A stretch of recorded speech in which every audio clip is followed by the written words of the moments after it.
Warning. Listening to this show may result in increased levels of inspiration, motivation, and innovation. Side effects can include the immediate urge to take massive action to build a better business and life for yourself and others. You've been warned. Welcome to Influencers Radio with your host, Jack Mize.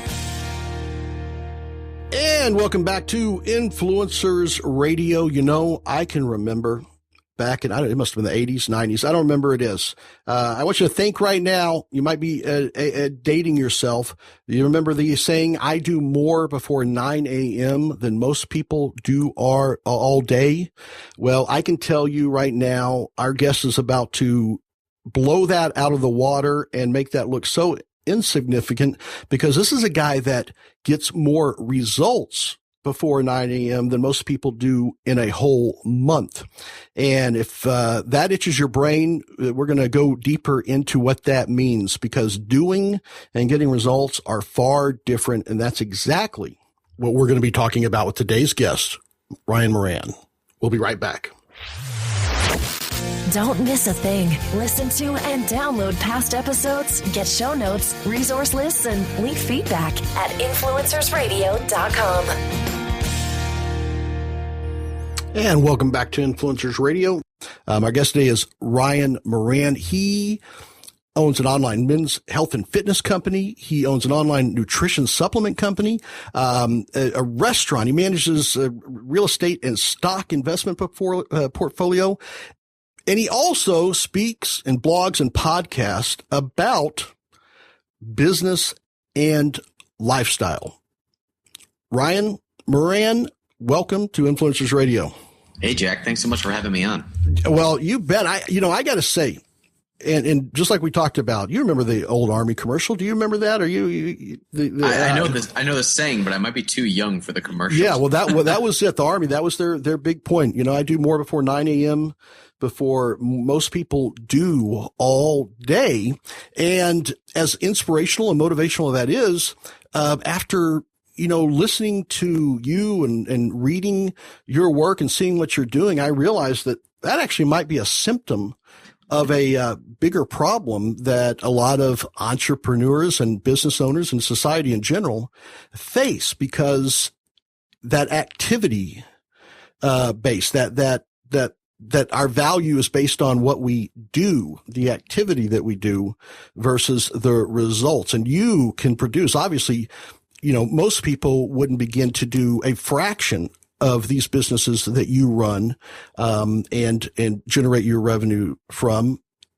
And it would take them, it would probably stress them and drive them nuts with the hours it would take to do that. So I want to find out today what it is that you do, or how you kind of change the way that you're thinking and how you've helped others change the way that they think about activities versus value and results.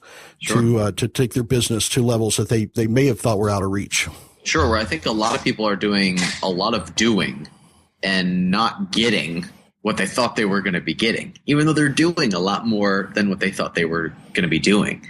And one of the ways that the things that I figured out really early in life was that there's not a connection between how much you work and how much money you get, or what you can say this for whatever activity is that you want. Is there's not necessarily a correlation between how much time you spend at something and the amount of result that you get. What really determines that is how much value or how much result-driven activity you spend in order to create the result that you ultimately want. So a lot of times when I talk about my resume, if you'd call it that, along the lines of what you just outlined, all that I do, people look at me and they'll say, wow, you sound really busy. And I kind of chuckle and I go, not really. I kind of really get to design my day and my weeks and my time however it is that I want. It all really comes down to designing the type of lifestyle that you want and building the businesses or the income streams that need to support that lifestyle in a structured and really strategic way, so that you are free to live the type of lifestyle that you want, and that you're not working 80 hours a day going in and doing things that aren't producing result-driven activity. Well, you got to be careful with that kind of talk. Right? I mean, that's what conventional wisdom would say, is because people say that, America, this country, and a lot of countries were built on the backs of people who were paid for the minutes or the hours of the day that they were doing something, that they were moving something, or they were, it's the physical aspects of what they did.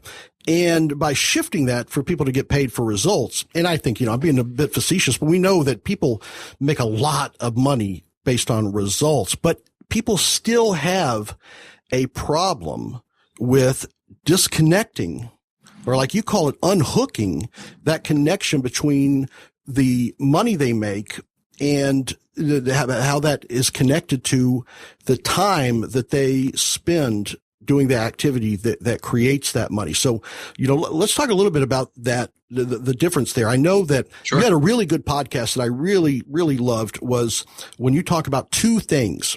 And you made it really simple. And that's the one thing that I really like, is you really simplify and get down to the what's really necessary about action. Why not all action or activities are created equal? And I think, I know when I listened to that, it just immediately set off a lot of bells about, that's something that doesn't get results. And this is what you call buffer activity. And I think you were just incredible at helping people identify and label what they're doing as either buffer or result, driven activity. So talk about the difference between those so that people can kind of unhook that connection. There's a great quote by one of my heroes, Jim Rohn. And Jim Rohn says that we are compensated for the value that we bring to the marketplace. Now, it takes time to bring that value to the marketplace, but we're not compensated for the time. We are compensated for the value that we bring. Now, it could take 20 years or it could take 5 minutes to produce value. We're not paid for the amount of time that we have in something. We're paid and we're compensated and rewarded for the value that brings to the marketplace.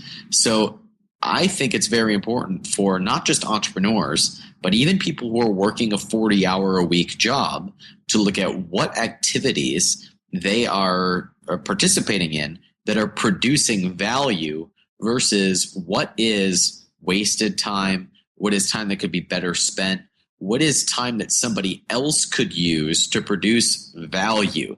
For example, I have a personal assistant. Her name is Erin. I don't know what I would do without her. And she cooks the most incredible food for me every week in about 3 to 4 hours. She comes in on a Monday and cooks incredible food. I don't know how she does it. And I say, Erin, how in the world did you do all this? And she's like, I just love this. This is even work for me. Well, for me, I would be sitting there for 15, 20 hours banging my head against the counter trying to make banana bread. And it wouldn't even come out good, Jack. It would be terrible and no one would want to come over to my house for dinner. And she produces an incredible amount of value for me very, very quickly, whereas somebody else or myself could be in there spending even more time producing far less value, and it wouldn't even be as good.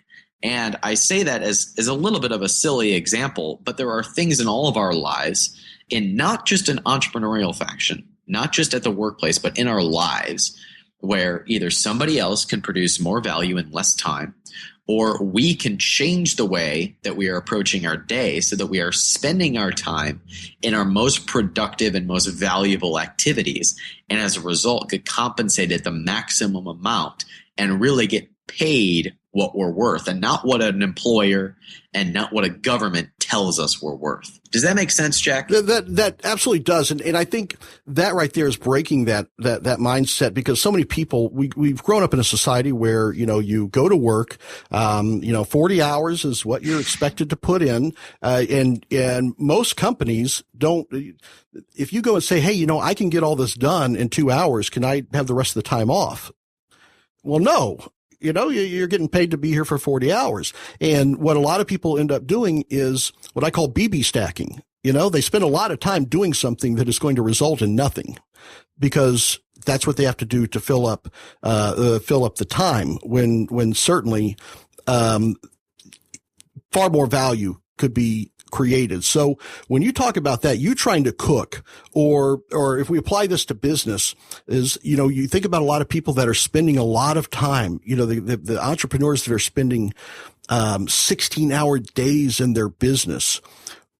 Let's go through a couple of those items that you would think of as being buffer activity versus results-driven activity. So they can kind of identify some of those. So if you took your average person that let's say they've started, or maybe they've owned their own business, maybe they're a CPA or accountant, maybe they are a fitness, instructor or something like that, and they go through the day and they're working 16, 18 hours a day on their business. What are some things that you've helped people identify and remove from that as buffer activity to be able to focus more on results-driven activity? I'm going to give you two examples. One, I think the biggest one that I see, I identified in myself first, and then I've been able to identify in clients and people that I help, is communication. Just the amount of wasted time that we spend communicating. And that sounds a little bit curt to say that we're wasting time communicating. But the fact is that without a clear goal of what we're after when we're communicating, a lot of time gets wasted in email land, in talking on the phone land, in meeting land.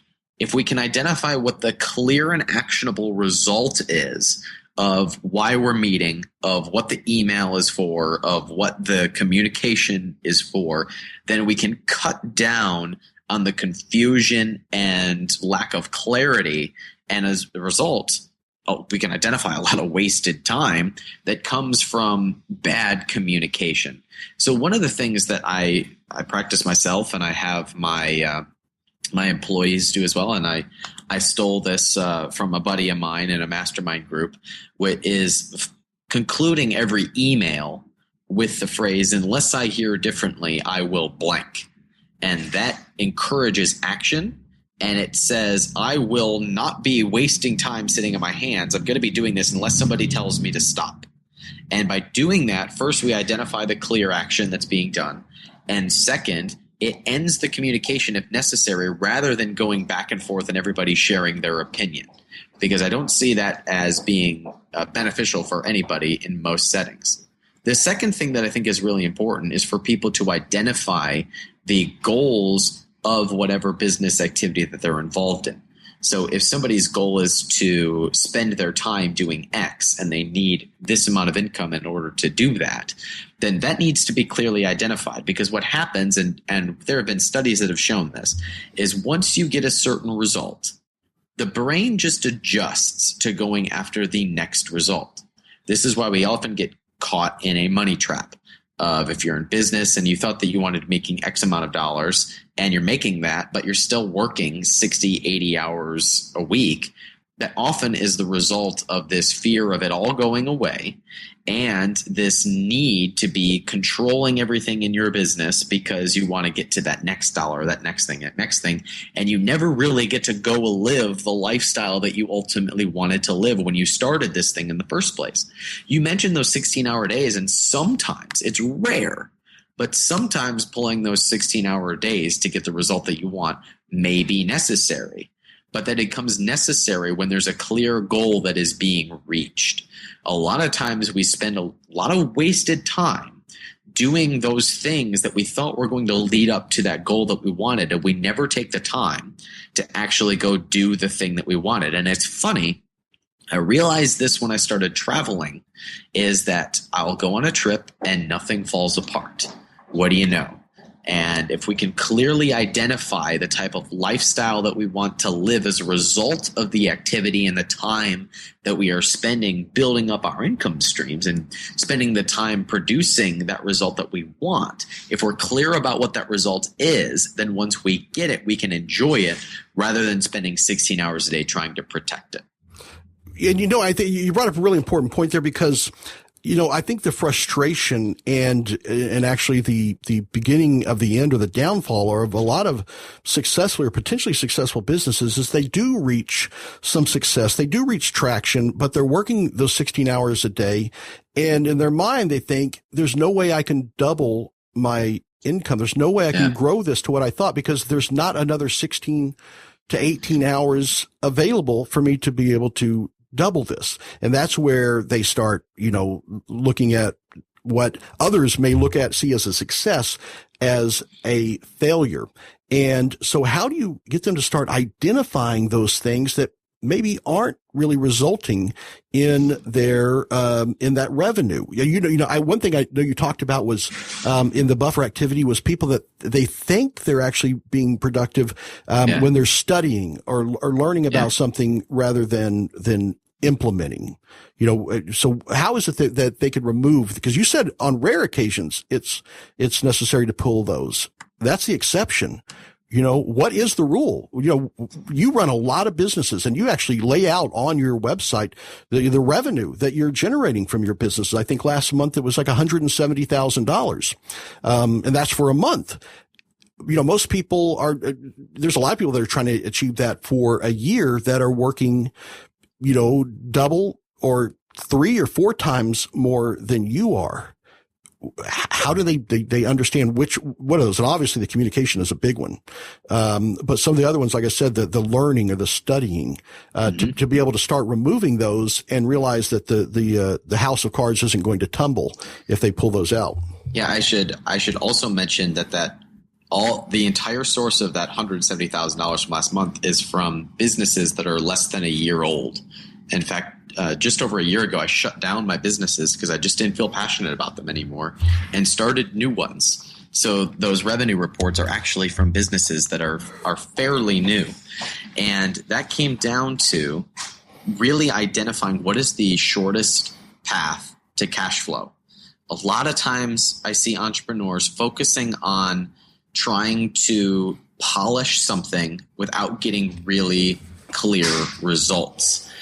I advocate going after the quickest way to get results. And there's a key difference here in identifying the difference between feedback and failure.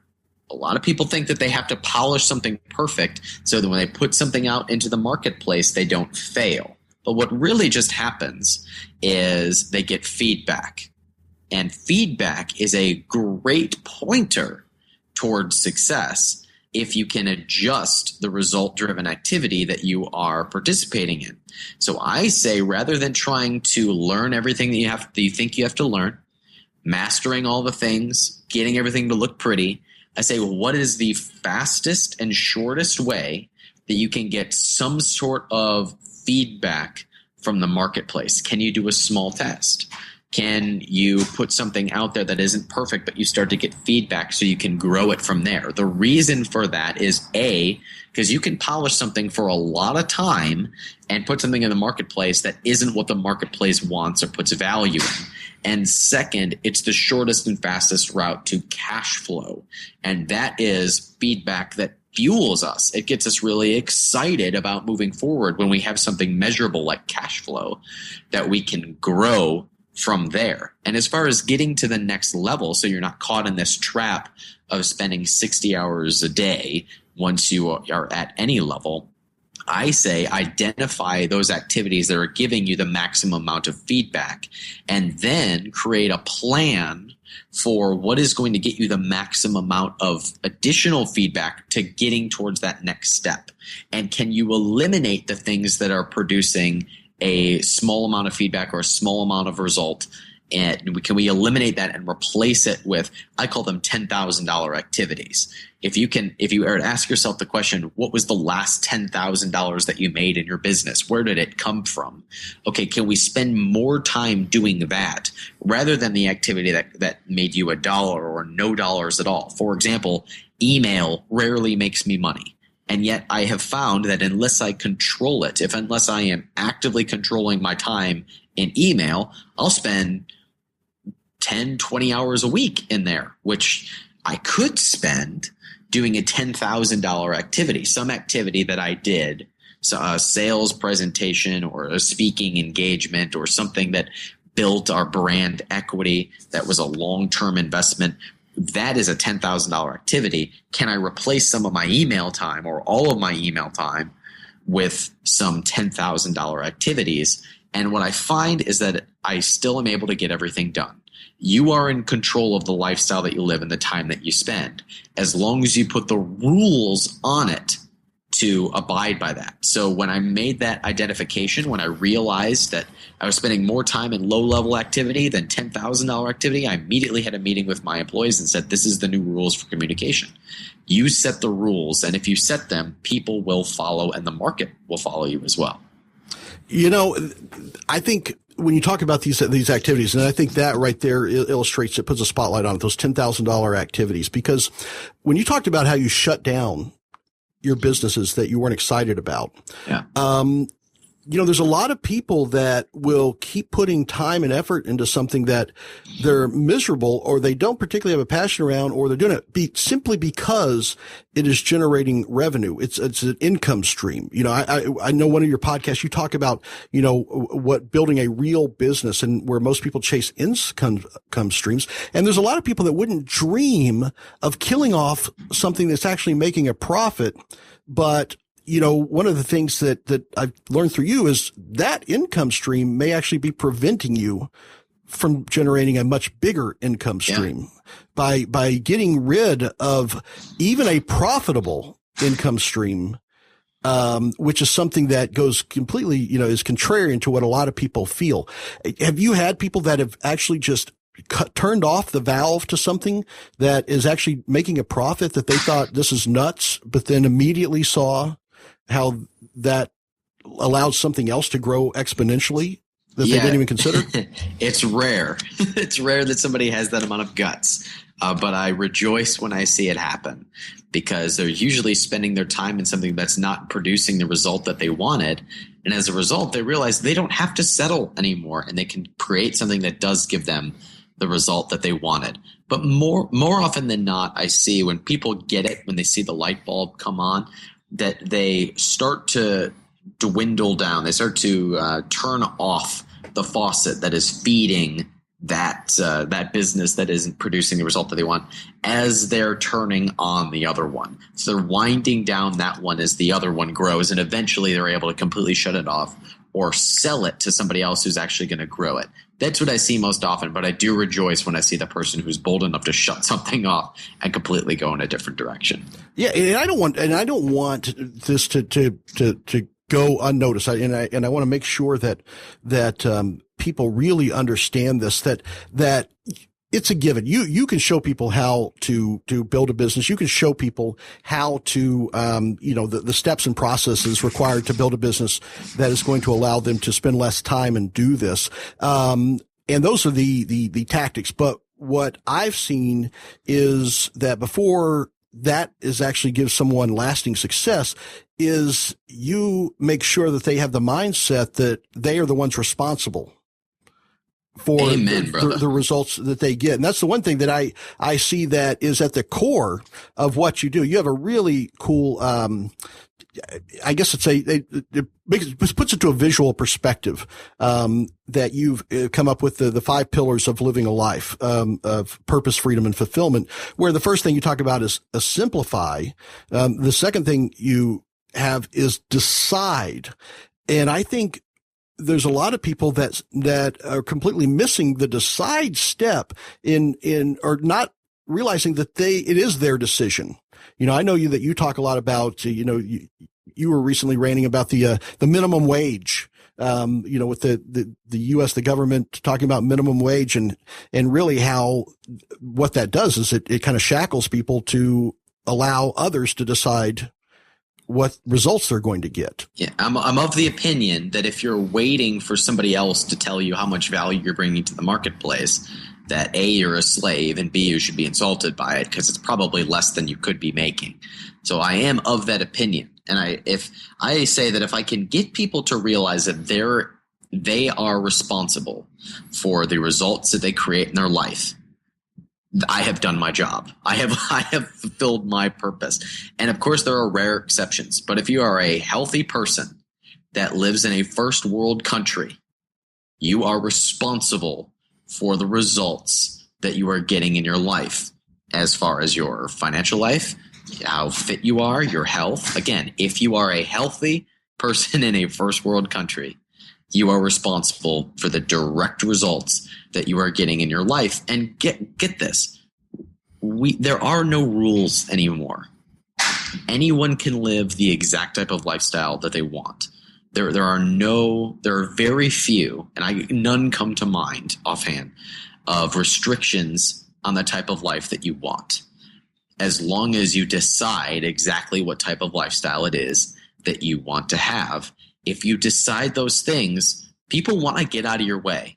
It tends to show up if you decide and you're moving in that direction. But if you don't decide what you want out of life, life will decide for you and you will get the results that you get. And at that point, you are relying on government, you are relying on luck.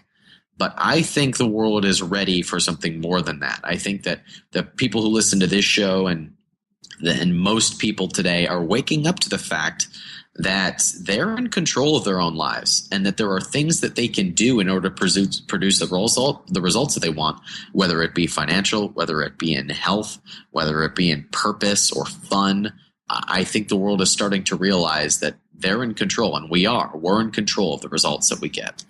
Well, I think that's one of the great things about, Freedom Fastlane, which is your site and your business, the freedomfastlane.com, is that people, they go into business thinking, what is this tactic I need? What is this, maybe ninja secret or loophole that I have to have? And, by, the folks that work with you, that, you get them to focus first off that they are responsible for the results. And once they accept that and own that, the rest of the stuff is almost a given. All of this stuff is, easy. It's a matter of A, B, and C, but none of this will stick if you don't take on that ownership of your results, that your results are yours and yours alone. Yeah. And as long as you're producing value, then you will be compensated for that. You're right that everybody's looking for the trick. Everybody's looking for the hack. Everybody's looking for the secret. And sometimes there are shortcuts, but most of the time, those are looking for those things hold a lot of people back, and they're looking for short-term results rather than long-term growth. And that long-term growth comes from doing things the right way and producing value. When I was in that in-between period, after I had shut down my businesses and was starting a new one, I was talking to one of my friends, one of my mentors. We were having lunch together, and he was kind of telling me about the business that he had that he'd ultimately helped me start, which I talk a lot about in my income reports at Freedom Fastlane. And I asked him, I said, okay, I know what you're telling me. Now tell me the real secret. Tell me the real meat behind all of this. What's the thing that you don't talk about publicly? And he looked at me kind of funny and he shrugged his shoulders. He's like, there's no secrets, man.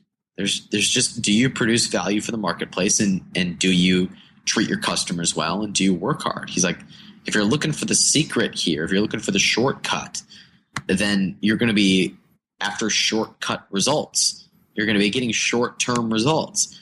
He kind of looked at me funny. He's like, you need to be spending 99% of your time building real businesses. And if you want to find like some better way to do things here or there with the other 1% of your time, go for it.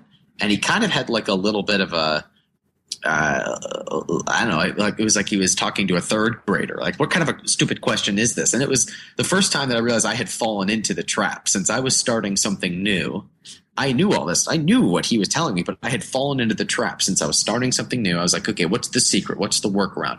And rarely do those things exist. It is doing the right things consistently. One of my favorite books is by Jeff Olson. It's called The Slight Edge. And he talks about how time will either make you or it will destroy you. It's the ultimate equalizer. If you do things consistently right with your health, you will live to be old and healthy. If you do things consistently wrong with your health, you will end up sick and die young.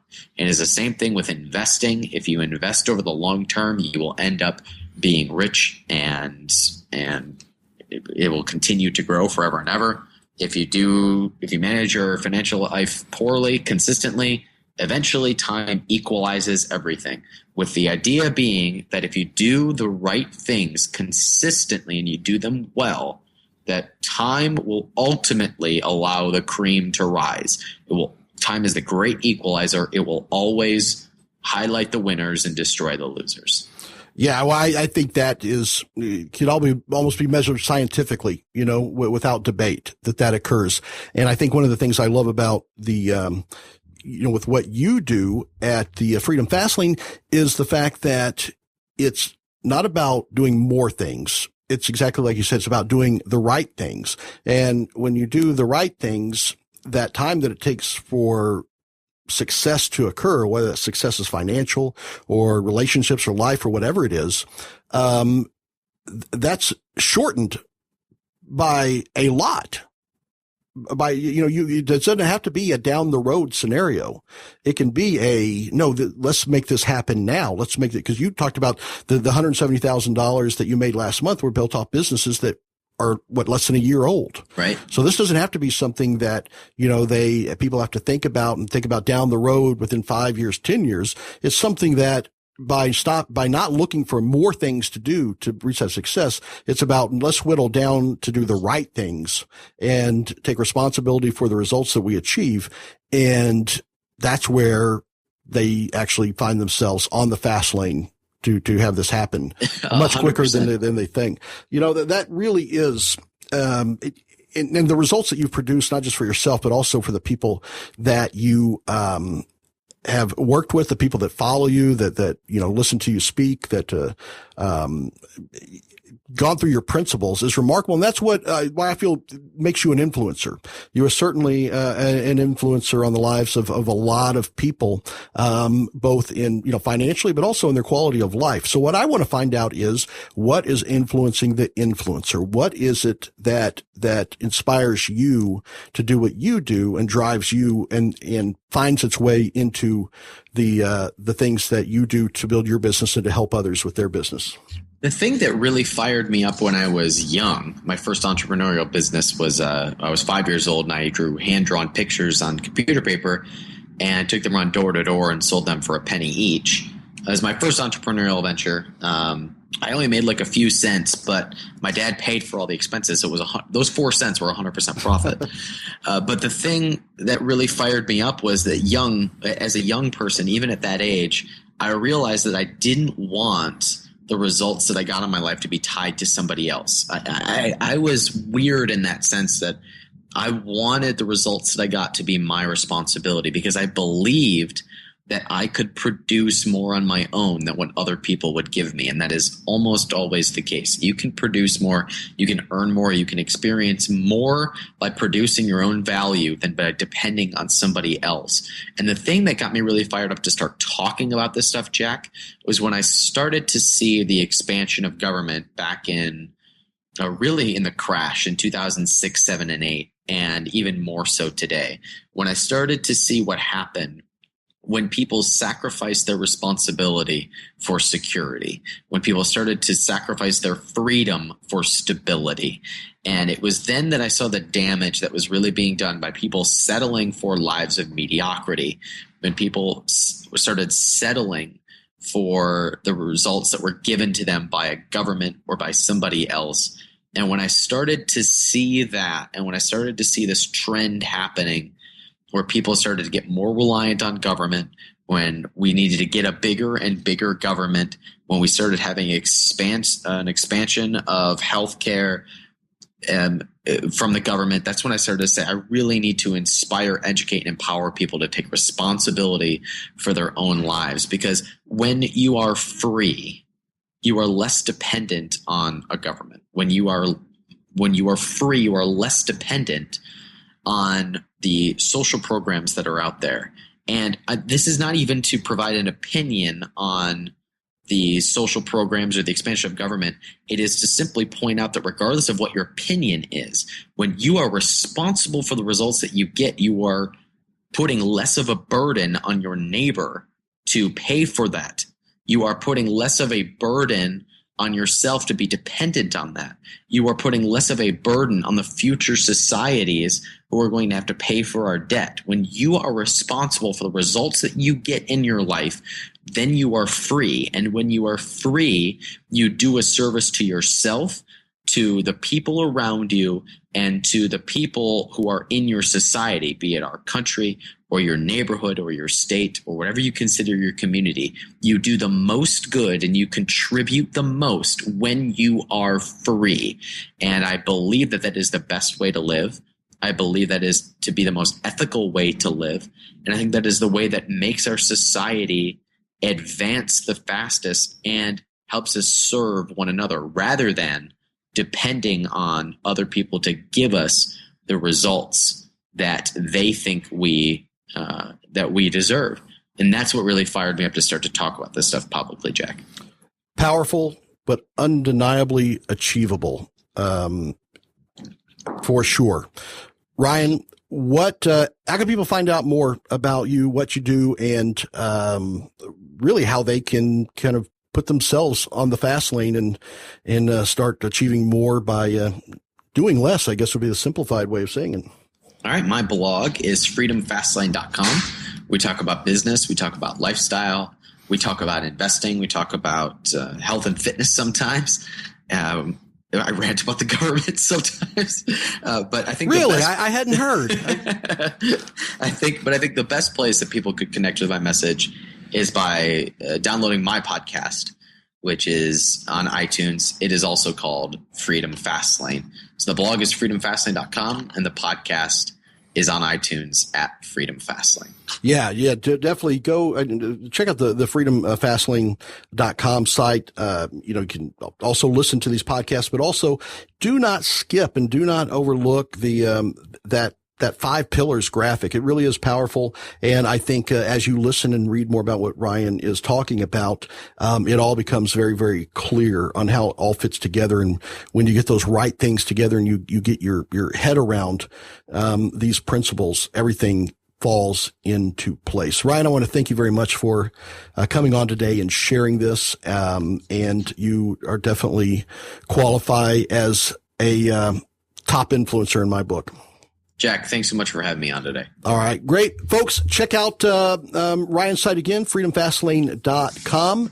And remember, you are the only real game changer. We'll see you next time. You've been listening to Influencers Radio. To get all past shows and updates on future shows, visit influencersradio.com today or follow us on Facebook at facebook.com/influencersradio.